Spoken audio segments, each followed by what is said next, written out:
Le retour de l'empereur, poème de Victor Hugo. Après la dernière bataille, quand, formidables et béants, 600 canons sous la mitraille eurent écrasé les géants, dans ces jours où caissons qui roulent, blessés, chevaux, fuyaient en foule, où l'on vit choir l'aigle indompté, et, dans le bruit et la fumée, sous l'écroulement d'une armée, plier Paris épouvanté. Quand la vieille garde fut morte, trahie des uns, de tous quittée, le grand empereur, sans escorte, rentra dans la grande cité. Dans l'ancien palais Élysée, il s'arrêta, l'âme épuisée, et n'attendant plus de secours, repoussant la guerre civile, avant de sortir de sa ville, triste, il la contempla 3 jours. Sa tête enfin était courbée. Plus de triomphe, plus de cris, sa popularité tombée couvrait sa gloire de débris. Partout l'abandon et la haine. Le soir, quelques passants à peine, s'arrêtant, mais sans s'approcher, dans le palais cherchant le maître, à travers la haute fenêtre, regardait son ombre marcher. Durant ces heures solennelles, tandis qu'il sondait son malheur, l'œil des muettes sentinelles l'interrogeait avec douleur. Soldat toujours prêt pour la lutte, hélas, il comptait de sa chute chaque symptôme avant-coureur. Et, comme un jour qui se retire, il voyait s'effacer l'empire dans le regard de l'empereur. Adieu ces légions sans nombre, adieu ces camps victorieux. Il se sentait poussé vers l'ombre par un souffle mystérieux. La nuit, sa fièvre était sans trêve. Il voyait flotter dans ses rêves le spectre d'un rocher lointain. Déjà, l'âme d'angoisse pleine, il entrevoyait Sainte-Hélène dans les brumes de son destin. Le jour en proie à la pensée, l'œil fixé sur le sol sacré, le front sur la vitre glacée, il disait « Oh, je reviendrai, toujours le même, seul, sans pourpre et sans diadème, sans bataillon et sans trésor. Je veux, proscrit, chasser, qu'importe, choisir pour rentrer cette porte par où je sors. Une nuit, dans une tempête, rapporté par un vent des cieux, avec des éclairs sur la tête, je surgirai, vivant, joyeux. Mes vieux compagnons d'aventure dormiront dans la brume obscure, et tout à coup, à l'Orient, ils verront luire, ô délivrance, mon œil rayonnant pour la France, pour l'Angleterre flamboyant. J'apparaîtrai dans les ténèbres à ce Paris qui m'adora. Un jour, le jour succède aux nuits funèbres, et mon peuple se lèvera. Il se lèvera plein de joie, pourvu que dans l'ombre il me voie, chassant l'étranger, vil troupeau, pâle, la main de sang trempée, avec le tronçon d'une épée, avec le haillon d'un drapeau. Sire, vous reviendrez dans votre capitale, sans tocsin, sans combat, sans lutte et sans fureur, traîné par 8 chevaux sous l'arche triomphale, en habit d'empereur. Par cette même porte, où Dieu vous accompagne, sire, vous reviendrez sur un sublime char, glorieux, couronné, saint comme Charlemagne et grand comme César. Sur votre sceptre d'or, qu'aucun vainqueur ne foule, on verra resplendir votre aigle au bec vermeil, et sur votre manteau vos abeilles en foule frissonner au soleil. Paris, sur ses 100 tours, allumera des phares. Paris fera parler toutes ces grandes voix. Les cloches, les tambours, les clairons, les fanfares chanteront à la fois. Joyeux comme l'enfant quand l'aube recommence, ému comme le prêtre au seuil du lieu sacré, sire, on verra vers vous venir un peuple immense, tremblant, pâle, effaré. Peuple qui sous vos pieds mettrait les lois de Sparte, qu'embrase votre esprit, qu'enivre votre nom, et qui flotte ébloui du jeune Bonaparte au vieux Napoléon. Une nouvelle armée, ardente d'espérance, dont les exploits déjà sèmeront la terreur, autour de votre char criera « Vive la France et vive l'empereur !» Et, en voyant passer au chef du grand empire, le peuple et les soldats tomberont à genoux. Mais vous ne pourrez pas vous pencher pour leur dire « Je suis content de vous ». Une acclamation douce, tendre et hautaine, chant des chœurs, cri d'amour où l'extase se joint, remplira la cité, mais, ô mon capitaine, vous ne l'entendrez point. De sombres grenadiers, vétérans qu'on admire, muets, de vos chevaux viendront baiser les pas. Ce spectacle sera touchant et beau, mais, sire, vous ne le verrez pas, car, ô géant, couché dans une ombre profonde, pendant qu'autour de vous, comme autour d'un ami, s'éveilleront Paris et la France et le monde, vous serez endormis. Vous serez endormis, figure auguste et fière, de ce morne sommeil, plein de rêves pesants, dont Barberousse, assis sur sa chaise de pierre, dort depuis 600 ans. L'épée au flanc, l'œil clos, la main encore émue par le dernier baiser de Bertrand éperdu. Dans un lit où jamais le dormeur ne remue, vous serez étendu. Pareil à vos soldats qui, devant 100 murailles, avaient suivi vos pas, vainqueurs toujours debout, et qui, touchés un soir par le vent des batailles, se couchaient tout à coup. Leur attitude grave, altière, armée encore, ressemblait au sommeil, et non point au trépas. Mais la Diane, hélas, cette voix de l'aurore ne les réveillait pas.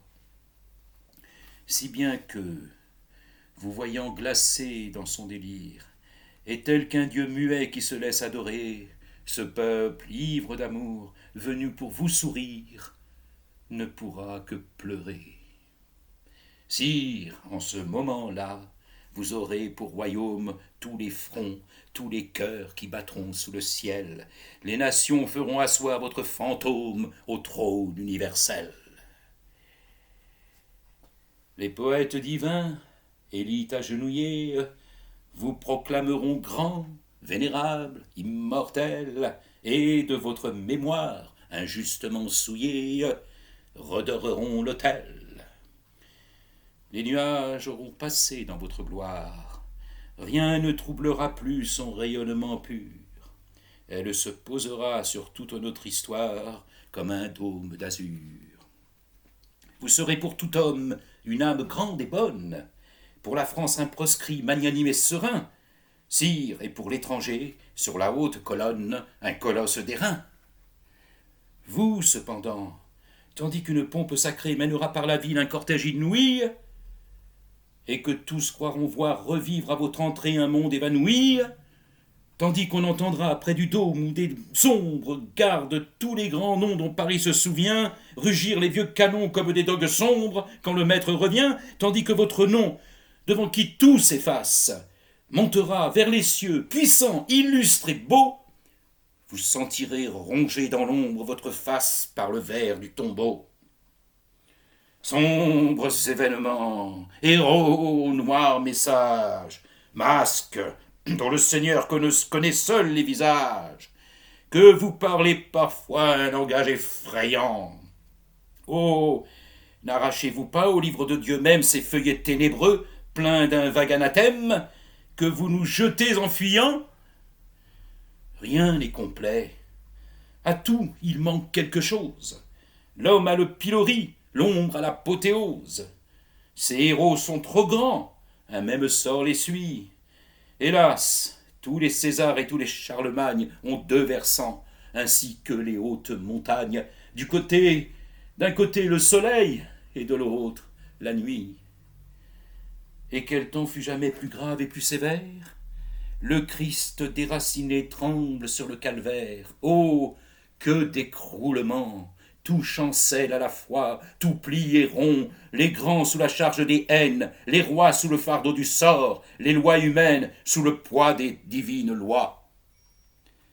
Rien de ces noirs débris ne sort que toi, pensée, poésie mortelle à tous les vents bercée.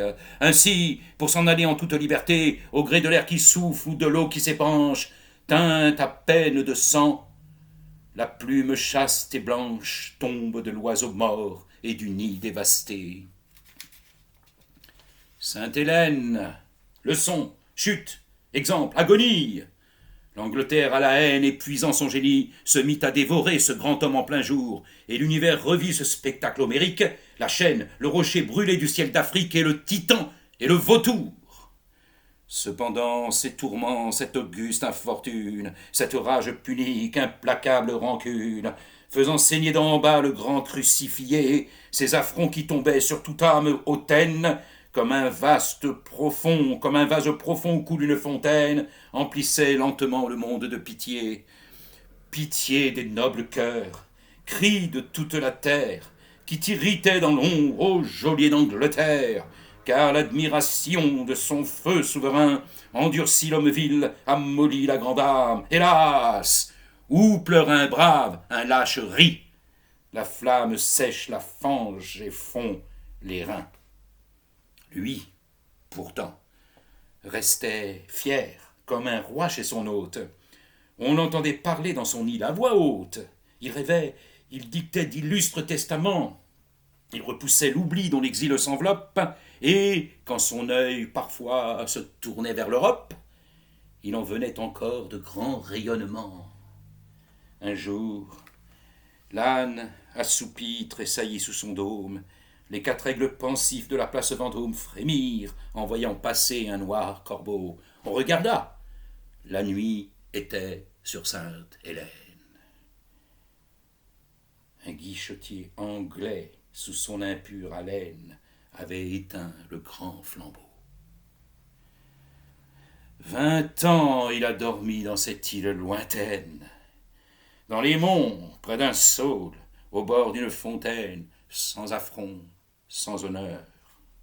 20 ans il a dormi sous une dalle obscure, seul avec l'océan, seul avec la nature, seul avec vous, Seigneur. Là, dans la solitude, après tant de tempêtes, tandis que son esprit revivait dans nos têtes, que l'Europe indignée exécrait sa prison, et que les rois, tremblant jusque dans leurs entrailles, voyaient le tourbillon de toutes ces batailles gronder confusément encore à l'horizon. Durant les nuits, à l'heure où l'âme dans l'espace n'entend que l'eau qui fuit, le cormoran qui passe, le flot des flots heurtés, l'air balayant les monts que la nuit encombre, et ce que dit tout bas à l'éternité sombre, à la sombre immensité. Quand la forêt frissonne au front de la colline, quand le ciel lentement vers l'océan s'incline, lorsque, brisant sa vague aux nocturnes rayons, la mer, où vont plongeant des étoiles sans nombre, semble écumer dans l'ombre au choc étincelant des constellations. Dans ces heures de paix, les déserts, les vallées, les vents, les bois, les monts, les sphères étoilées, chantant un divin chœur, couvrant d'oubli sa tombe au bruit humain muré, ensemble accomplissaient la fonction sacrée de calmer ce grand cœur. Jadis, quand vous vouliez conquérir une ville, Ratisbonne ou Madrid, Varsovie ou Séville, Vienne, l'Austère ou Naples au soleil radieux, vous fronciez le sourcil, ô figure idéale. Alors tout était dit. La garde impériale faisait 3 pas comme les dieux. Vos batailles au roi, comme des mains fatales, l'une après l'autre, ont pris toutes les capitales. Il suffit d'Iéna pour entrer à Berlin, d'Arcole pour entrer à Mantoue, ô grand homme. Lodi mène à Milan, Marengo mène à Rome, la Moscova mène au Kremlin. Paris coûte plus cher. C'est la cité sacrée. C'est la conquête ardue, âpre, démesurée. Le but éblouissant des suprêmes efforts. Pour entrer dans Paris, la ville de mémoire, sire, il faut revenir de la sombre victoire qu'on remporte au pays des morts. Il faut avoir forcé toute haine à se taire, rallier tout grand cœur et tout grand caractère, s'être fait de l'Europe et l'âme et le milieu, et debout dans la gloire ainsi que dans un temple, être pour l'univers, qui de loin vous contemple, plus qu'un fantôme et presque un dieu. Il faut, soleil du siècle, en éclipser les astres. Il faut, héros accru même par les désastres, dépasser Lafayette, effacer Mirabeau, sortir du fond des mers où l'autre ciel commence, et mêler la grandeur de l'océan immense à la majesté du tombeau. Oh, t'abaisser n'est pas facile, France, sommet des nations. Toi, que l'idée a pour asile, mère des révolutions, aux choses dont tu fais le moule, tout l'univers travaille en foule, ta chaleur dans ses veines coule, il t'obéit avec orgueil, il marche, il forge, il tente, il fonde. Toi, tu penses, grave et féconde, la France est la tête du monde, cyclope dont Paris est l'œil. Te détruire? Ah, audace insensée, crime, folie, impiété, ce serait ôter la pensée à la future humanité, ce serait aveugler les races, car, dans le chemin que tu traces, dans le cercle où tu les embrasses, tous les peuples doivent s'unir. L'esprit des temps à ta voix change, tout ce qui naît sous toi se range. Qui donc ferait ce rêve étrange de décapiter l'avenir? Qui donc ferait ce rêve étrange de décapiter l'avenir? Te bâillonner? Roi, Dieu lui-même pourra vous le prouver bientôt. Ce siècle est un profond problème, dont la France seule a le mot. Ce siècle est debout sur la rive, d'une voix terrible plaintive, questionnant quiconque arrive, tribun, penseur ou roi, hélas, il propose à tous dès l'aurore l'énigme inexpliquée encore, et, comme le sphinx, il dévore celui qui ne le comprend pas. T'insulter? Mais s'il se rencontre des rois pour courir ce danger, vois donc les choses que Dieu montre à ceux qui voudraient tout trager. Vois, sous l'arche où sont nos histoires, Wagram, les mains de poudre noire, Ulm, Essling, Hello, sans victoire, défiler au bruit du tambour. Dieu, quand l'Europe te croit morte, prends l'empereur et te la porte, et fais repasser sous ta porte toute ta gloire en un seul jour. T'insulter, ma mère. Mais n'avons-nous pas tous au ciel, parmi nos livres, près d'Homère, quelques vieux sabres paternels? Nos pères sont morts, France aimée, mais de leur front, de leur foule ranimée, peut-être on ferait une armée, comme on en fait un panthéon. Prêts à surgir au bruit des bombes, prêts à se lever si tu tombes, peut-être sont-ils dans leur tombe, entiers comme Napoléon. Toi, héros de ces funérailles, roi, génie, empereur, martyr, les temps sont clos. Dans nos murailles, rentre pour ne plus en sortir. Rentre aussi dans ta gloire entière, toi qui mêlais d'une main fière, dans les reins de ton œuvre altière, tous les peuples, tous les métaux, toi qui, dans ta force profonde, oubliant que la foudre gronde, voulait donner ta forme au monde, comme Alexandre au mont Athos. Tu voulais, versant notre sève, aux peuples trop lents à mûrir, faire conquérir par le glaive ce que l'esprit doit conquérir. Sur Dieu même prenant l'avance, tu prétendais, vaste espérance, remplacer Rome par la France, régnant du Tage à la Neva. Mais de tels projets Dieu se venge, duel effrayant, guerre étrange. Jacob ne luttait qu'avec l'ange, tu luttais avec Jéhovah. Nul homme en ta marche hardie n'a vaincu ton bras calme et fort. À Moscou, ce fut l'incendie. À Waterloo, ce fut le sort. Que t'importe que l'Angleterre fasse parler un bloc de pierre dans ce coin fameux de la terre où Dieu brisa Napoléon, et, sans qu'elle-même ose y croire, fasse attester devant l'histoire le mensonge d'une victoire par le fantôme d'un lion? Oh, qu'il tremble au vent qui s'élève, sur son piédestal incertain, ce lion chancelant qui rêve, debout dans le champ du destin, nous repasserons dans sa plaine. Laisse-le donc compter sa haine et répandre son ombre vaine sur tes braves ensevelis. Quelques jours, et je l'attends d'elle. Ton aigle, à nos drapeaux fidèles, le soufflettera d'un coup d'aile en s'en allant vers Austerlitz.